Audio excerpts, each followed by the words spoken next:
Mark was in the middle of an exhausting workday, surrounded by piles of papers and an endless to-do list. The clock on the wall read 3 p.m., but he had barely noticed the hours slipping by. The cold glow of the computer screen reflected in his tired eyes as he worked to finish an important report. Then, the insistent ringtone of his phone shattered his concentration. He sighed, adjusted his glasses, and picked up the device. Seeing Sophie's name on the screen, he hesitated. It wasn't like her to call at that hour. Maybe it was something trivial, he thought, before answering. "Hi, Sophie," he said, trying to sound relaxed despite his exhaustion. But the sound of her voice made his body tense. Sophie, usually so energetic, sounded choked and tearful, forcing words out between sobs. "Dad, I need to talk to you." "It's urgent," she said. Mark dropped the pen he was holding, his mind racing. Urgent? What could it be? Before he could ask, Sophie's next words caught him completely off guard. "Please don't tell Mom anything. Meet me at the park tonight." That last request filled Mark with confusion and concern. Why wouldn't Sophie want Laura to know? Something felt terribly wrong, but he knew it wasn't the time to push for answers over the phone. Doubts began to creep into his mind. Was Sophie in trouble? Was it about her siblings? Could she be pregnant? The thought sent a chill down his spine. Sophie had always been responsible, but the idea couldn't be dismissed. "All right, Sophie, I'll be there," he said, trying to mask the anxiety growing inside him. As he hung up, the weight of the conversation sank in. The words on his computer screen blurred into nonsense. Numbers and sentences that had seemed urgent moments ago now felt insignificant. The tension in Sophie's voice replayed in his mind, and Mark couldn't help but imagine worst-case scenarios. Problems at college, an accident, health issues. Each possibility made his chest feel tighter. Minutes dragged by like hours, and Mark's attempts to focus on work proved futile. He glanced repeatedly at the clock, impatience building with every tick. Memories of Sophie as a little girl came flooding back, her hair in pigtails running around the house, always full of life. The idea of her in distress was something he never thought he'd have to face. At 5 p.m., Mark couldn't bear the wait any longer. He left the office early, unable to pretend he could concentrate. The streets on his way to the park seemed unusually noisy, the traffic agonizingly slow. Every red light felt like an obstacle keeping him from the answers he desperately needed. Parking near the park entrance, Mark noticed the sky shifting to warm shades of orange and blue. The peaceful scene contrasted sharply with the turmoil in his mind. Straightening his tie, he stepped out of the car and entered the park, a place filled with memories of happier times when the family would come here on weekends. But today, the park felt different, gloomy and foreboding. As he approached a wooden bench, he saw them, Sophie, Emily, and Nathan. The three of them looked tense, their faces unusually serious. Sophie sat with her eyes downcast, nervously gripping an envelope. Emily was biting her lip, a habit that betrayed her anxiety, while Nathan stood with his arms crossed, looking as though he wanted to be anywhere else. Mark's heart pounded harder with every step. "Hey, guys," he said, trying to sound calm, though his voice betrayed his unease. Sophie lifted her head, her red, tear-filled eyes meeting his. Mark sat beside her, glancing at each of his children, trying to piece together what was happening. Sophie broke the silence. "Dad, first of all, I want you to know that what I did was with the best intentions," she began, her voice trembling. Mark frowned but stayed quiet, waiting for her to continue. Sophie glanced at Emily and Nathan, seeking their support. Emily held her hand while Nathan avoided his father's gaze. "I wanted to do something special for our family," Sophie said, her voice cracking. "Something to connect us all in a unique way." Mark's confusion deepened as he watched Sophie open the envelope and pull out folded papers. Her hand shook as she unfolded them. "I decided to do a DNA test," she finally revealed, her voice barely audible. Mark's brow furrowed. "A DNA test?" he repeated, unsure why it seemed so important or why Sophie seemed so distressed. Sophie nodded and continued, speaking faster as if she wanted to get the words out before losing her nerve. "I thought it would be a cool surprise, something to explore our roots, our background, a gift for you and Mom." She hesitated, swallowing hard. "I collected samples, Mine, Emily's, Nathan's, and Grandma Margaretha's. Mark leaned forward, trying to follow her logic. Something still felt off. And, he asked quietly, what did you find out? Sophie's hands gripped the papers tightly as she struggled to speak. The results came in yesterday, she said, finally looking at him. Dad, they say none of us three are biologically your children. Mark froze. The words hit him like a physical blow, leaving him completely still. What do you mean? He murmured, his voice distant. He searched Sophie's face, hoping for some sign this was a mistake or a cruel joke, but her tear-filled eyes held only sorrow. I checked the results several times, Sophie said, her voice trembling. I even contacted the lab. There were no errors. Mark looked at Emily and Nathan. They seemed as devastated as Sophie. Emily stared at the ground, tears welling in her eyes, while Nathan remained silent, his arms crossed tightly. This doesn't make sense, Mark whispered. Sophie covered her face with her hands. I just wanted to do something special, she sobbed. I never thought it could destroy our family. Mark's mind raced, trying to process the revelation. He had raised these children, shared countless moments of joy and hardship. How could this be true?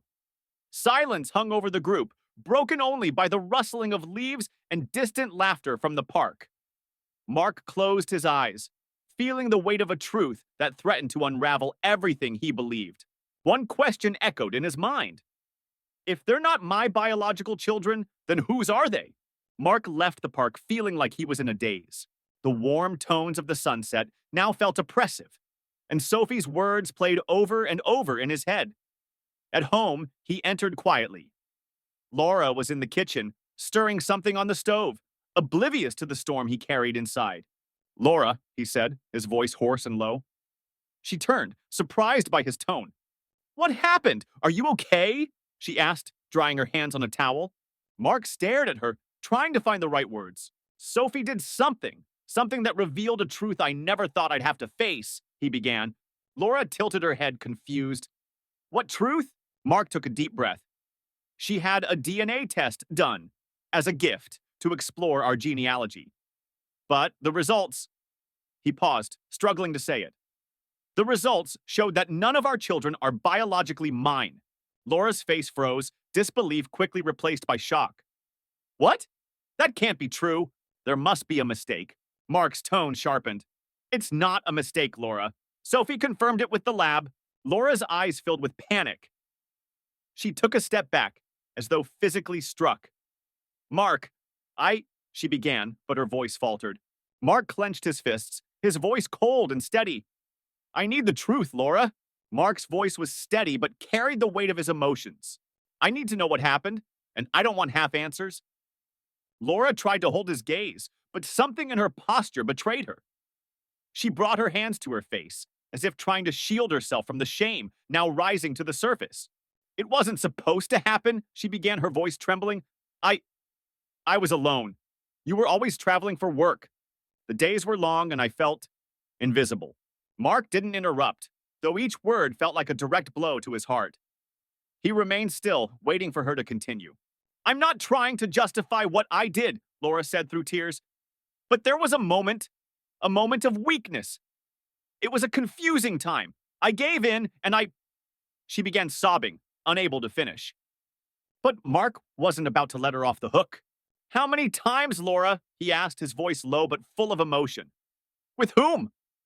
Laura shook her head, tears streaming down her face. It wasn't many times, she whispered, but enough! Enough to raise this doubt.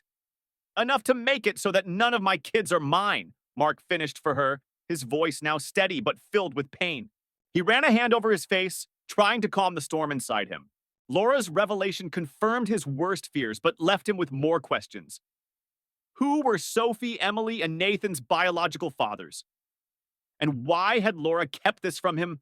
Laura tried to move closer, but Mark took a step back, keeping the distance. You should have told me, he said, unable to hide his hurt. I deserved to know the truth. You can't hide something like this forever, Laura. Not when it affects all of our lives. Laura sobbed again, but Mark couldn't bring himself to comfort her. He felt adrift, searching for any kind of anchor in a storm of emotions. All he wanted was to leave, to breathe, to figure out what to do next.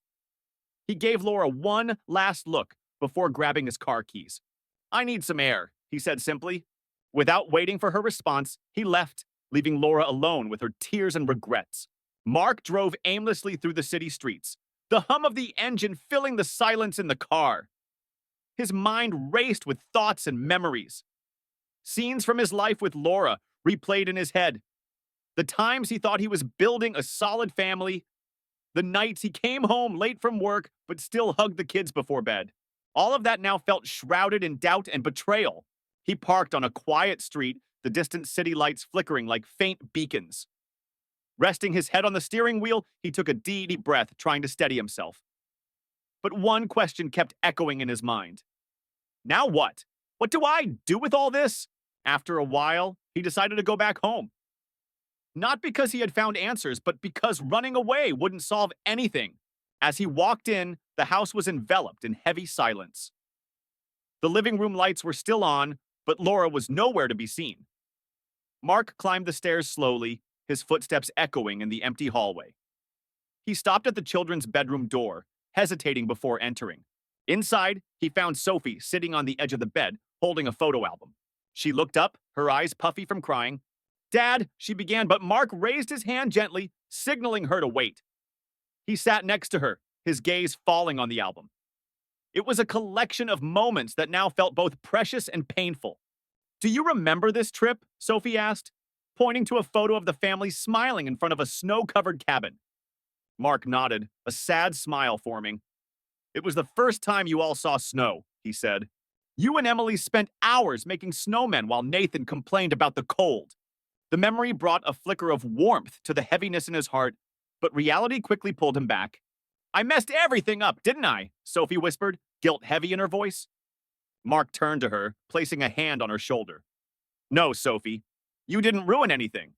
The truth always finds a way out, no matter how much we try to hide it." He paused, searching for the right words.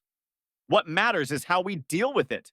Sophie began crying again, and Mark hugged her tightly, holding her like he did when she was a child having a nightmare. "You'll always be my daughter, Sophie," he said, his voice firm despite the lump in his throat. "No matter what a piece of paper says." Emily and Nathan appeared silently at the door and joined the embrace. It didn't erase the doubts or the pain, but it reinforced something undeniable. The love they shared as a family. Later, Mark went downstairs. Laura was sitting on the couch, staring into a glass of cold tea. She didn't look up as he entered. "They still love you," she said softly. "They always will." Mark stood a few feet away, watching her. "Because they know what love is, Laura," he replied, emotion thick in his voice. "And because I taught them that." Laura finally looked up, her eyes filled with regret and sadness. "What about you?" she asked quietly. "Is there any love left for me?" Her question hung in the air, heavy and unanswered. Mark shook his head slightly, not in rejection, but in confusion. "I don't know," he admitted before turning and heading upstairs. Mark spent the night sitting on the edge of his bed, watching shadows from the streetlights dance on the walls. Each second felt like an eternity as he grappled with the chaos his life had become. The weight of Laura's betrayal was unbearable, but an even deeper uncertainty gnawed at him: how to move forward. The next morning, as sunlight streamed through the windows, Mark made a decision. He needed help. Wrestling with his emotions alone was too much. He picked up his phone and dialed the number of a therapist a friend had recommended. Hesitating for a moment, he finally scheduled an appointment for that afternoon. It was a small step, but it felt significant. Before leaving for his session, he found his kids in the kitchen. Sophie was making coffee while Emily and Nathan ate cereal in silence. The tension was palpable, but Mark spoke calmly. "I'm going to a therapy appointment," he said firmly. "I need help understanding all this, to find a way. I want you to know I'm doing this for us." The three of them stopped what they were doing and looked at him. Sophie gave a small, grateful smile. Mark realized in that moment that his choice to face the situation head-on was impacting more than just him.